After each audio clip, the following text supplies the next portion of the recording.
Hey guys welcome back to Ratna life style. இன்றைக்கி என்ன video பார்க்க போகிறீங்கன்னா, நம்ம கேரட் அல்வா தான் செய்ய போகிறோம். அது எப்படி செய்யலாம்னு சொல்லி வீடியோக்குள்ளே போய் பார்க்கலாம். வீடியோக்குள்ளே போய் பார்க்கறதுக்கு முன்னாடி என் சேனல் லைக் பண்ணுங்கள், ஷேர் பண்ணுங்கள், கமெண்ட் பண்ணுங்கள், சப்ஸ்கிரைப் பண்ணுங்கள், பெல் ஐக்கானை கிளிக் பண்ணுங்கள். அப்போ தான் நான் வீடியோ போடுறதுக்கான நோட்டிஃபிகேஷன் உங்களுக்கு வரும். வாங்க ஃப்ரெண்ட்ஸ், இப்போ வீடியோக்குள்ளே போகலாம்.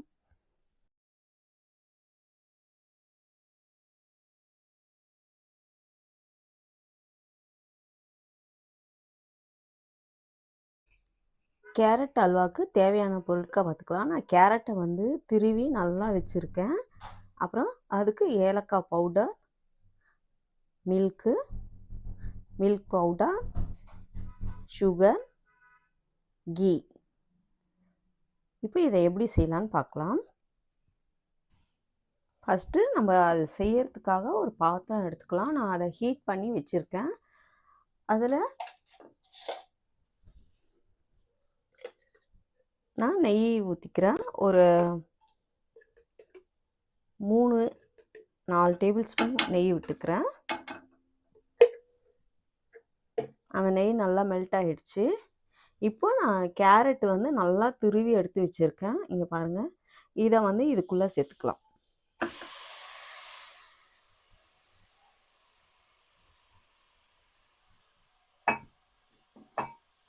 கேரட்டை இதில் சேர்த்துட்டு கேரட்டை நல்லா இந்த நெய்யோட பச்சை ஸ்மெல் போகிற அளவுக்கு நம்ம நல்லா ஃப்ரை பண்ணி எடுத்துக்கலாம். இதுக்கு கொஞ்சம் நெய் தேவை ஃப்ரெண்ட். நெய் போட்டு செஞ்சால் மட்டும் தான் இது ரொம்ப நல்லாயிருக்கும். உங்களுக்கு கடையில் கிடைக்கிது பார்த்திங்களா கேரட் அல்வா, அந்த மாதிரி கிடைக்கும். நம்ம வேணும்னா இது கூட நல்லா பால்கோவா வந்து அதையும் சேர்த்துக்கலாம். அதுவும் போட்டு செய்யலாம்.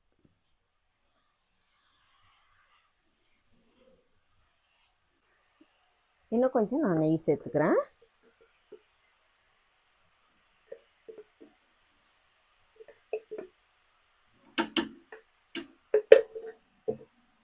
சேர்த்துட்டு இன்னும் நல்லா அப்படியே பரட்டி விடணும். அந்த கேரட்டோட பச்சை ஸ்மெல் கொஞ்சம் போகிற அளவுக்கு ஃப்ரை பண்ணணும்.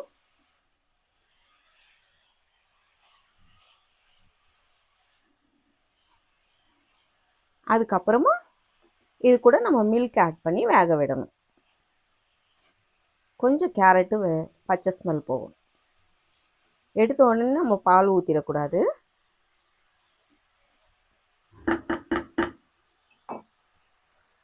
நீங்கள் கடையில் போய் வாங்கி சாப்பிட்டீங்கன்னா கேரட் அல்வா வந்து நல்ல ரேட்டு ஃப்ரெண்ட்ஸ். அதனால் நம்ம வீட்லேயே கேரட்டை வாங்கி நம்ம செய்யலாம். கேரட்டு ரொம்ப சீப்பாக கிடைக்கும் போது நம்ம வாங்கி வீட்டில் செஞ்சுக்கலாம். ஆயில் ஊற்றி பண்ணிடாதீங்க, நெய் விட்டு தான் பண்ணணும்.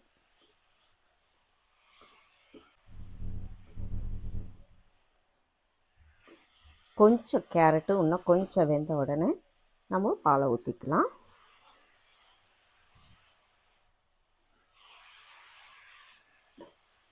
ரொம்ப சிம்பிள் ரெசிபி ஃப்ரெண்ட்ஸ். இது ரொம்ப கஷ்டமே கிடையாது. இப்போ இது கூட நான் வந்து பாலை சேர்த்துக்கிறேன்.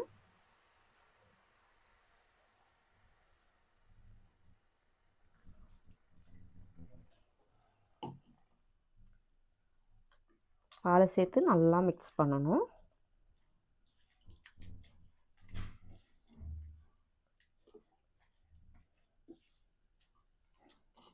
இன்னும் கொஞ்சம் இருக்க பாலையும் சேர்த்துக்கிறேன்.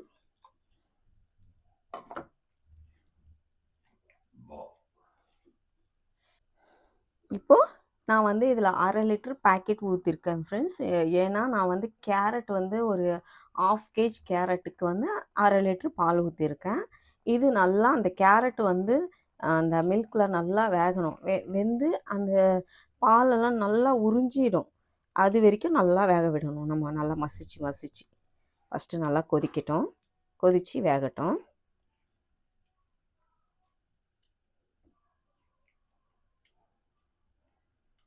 நல்லா கொதிக்கணும் ஃப்ரெண்ட்ஸ். கொதித்து நல்லா சுண்டி வரும்போது நம்ம சுகர் ஆட் பண்ணிக்கலாம். அது வரைக்கும் நல்லா ஃப்ரை பண்ணிக்கலாம்.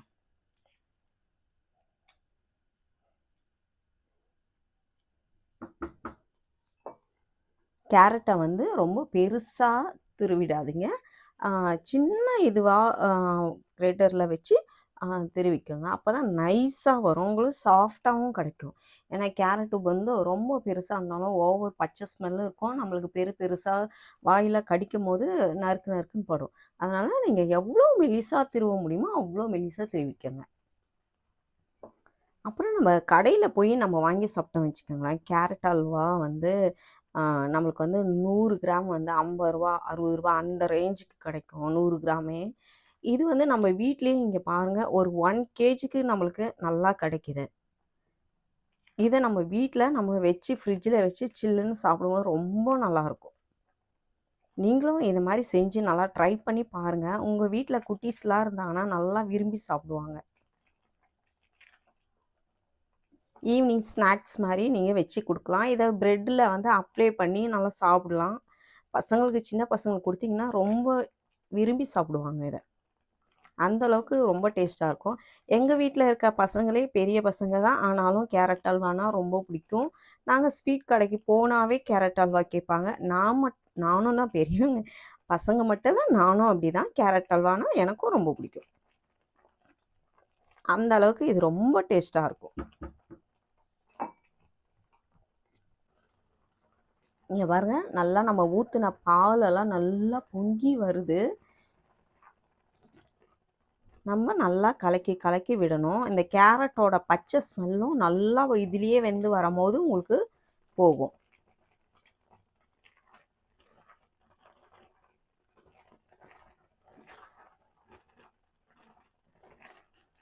நல்லா நம்ம கலக்கி விட்டுட்டே இருக்கணும், இல்லைன்னா கொஞ்சம் அடி பிடிச்சிட்டாலும் அவ்வளோதான்.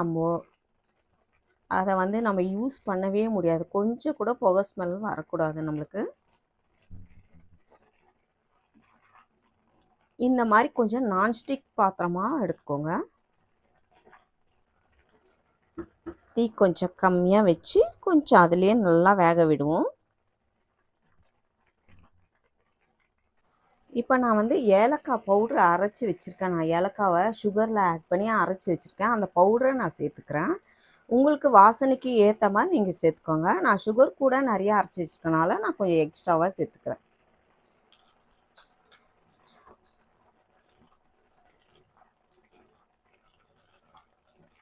சில பேருக்கு ஏலக்காய் வாசனையே பிடிக்காது.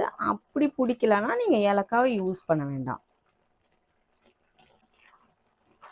நல்லா மிக்ஸ் பண்ணி விடணும்.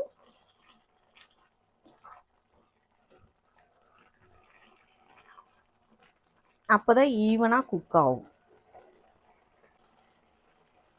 இப்போ வந்து நான் மில்க் பவுட்ரு கொஞ்சமாக நான் ஆட் பண்ணிக்கிறேன்.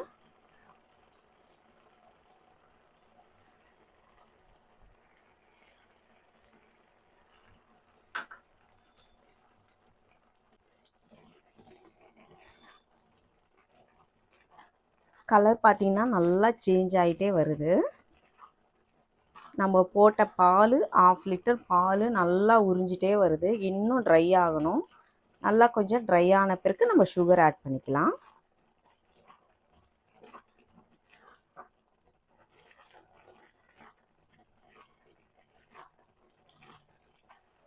நல்லா நம்ம போட்ட பால் பாருங்கள் நல்லா உறிஞ்சிடுச்சு. இப்போ வந்து நான் ஒரு சுகர் ஆட் பண்ணிக்கிறேன். நான் வந்து ஒரு 3/4 கப்பு ஆட் பண்ணிக்கிறேன்.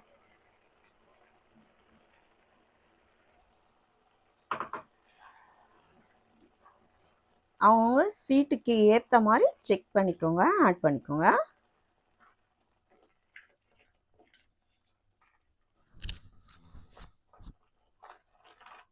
சுகர் போட்டவுடனே நம்மளுக்கு கொஞ்சம் அப்படியே தண்ணி விடும் ஃப்ரெண்ட்ஸ், ஏன்னா சுகர் கரையும் போது. அதனால் நல்லா மிக்ஸ் பண்ணிக்கோங்க.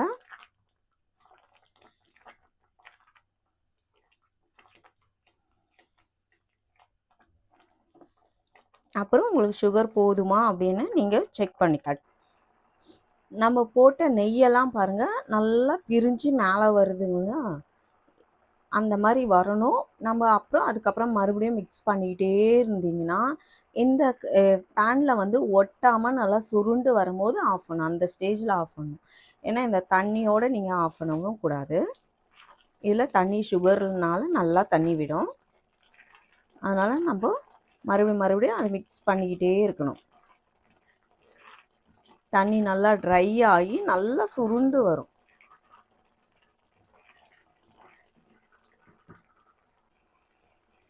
பாருங்கள், நம்ம போட்ட சுகரோட அந்த வாட்டரும் மில்க்கும் எல்லாமே இது வந்து நல்லா உறிஞ்சிடுச்சு. உறிஞ்சி கேரட்டு நல்லா குக் ஆயிடுச்சு. இன்னும் கொஞ்சம் தான் நம்ம இது கூட மறுபடியும் கீ சேர்த்துக்கலாம். மறுபடியும் ஒரு 3லேருந்து 4 ஸ்பூன் சேர்த்துக்கிறேன். இப்போ 3 சேர்த்துருக்கேன். இதையும் சேர்த்து நல்லா மிக்ஸ் பண்ணிக்கலாம்.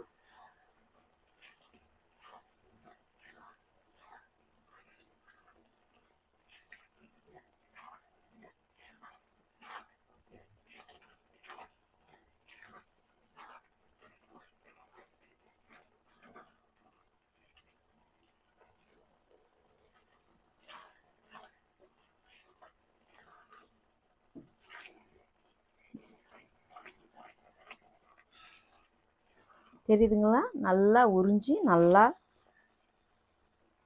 வெந்துருச்சு. இன்னும் 1 ஸ்பூன் சேர்த்துக்கிறேன்.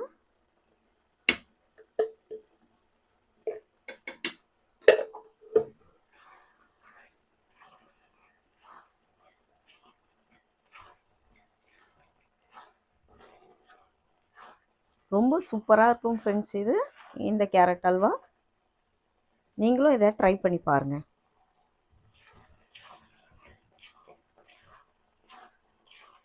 பாருங்கள், நம்ம பாத்திரத்தில் எவ்வளோ அழகாக ஒட்டாமல் நல்லா திரண்டு வருது பாருங்கள். இப்போ வந்து நம்ம ஸ்டவ் ஆஃப் பண்ணிக்கலாம். Okay friends, carrot halwa ready ஆயிடுச்சு. இங்கே பாருங்கள், இதை நான் ஃப்ரிட்ஜில் வச்சுட்டு நல்லா கூலிங் ஆகிட்ட பிறகு நம்ம சாப்பிட்லாம். இப்போ சூடாக சாப்பிட முடியாது, அதனால் நல்லா சில்னஸாக ஆகிட்ட பிறகு நம்ம சாப்பிட்லாம். ஓகே ஃப்ரெண்ட்ஸ், இந்த கேரட் அல்வா யார் யாருக்கு பிடிக்கும்னு சொல்லி எனக்கு கமெண்ட்டில் சொல்லுங்கள். இந்த வீடியோ உங்களுக்கு பிடிச்சிருந்துச்சின்னா லைக் அண்ட் ஷேர் பண்ணுங்கள். நாளைக்கு ஒரு புது வீடியோவில் உங்களை சந்திக்கிறேன். Okay, bye friends.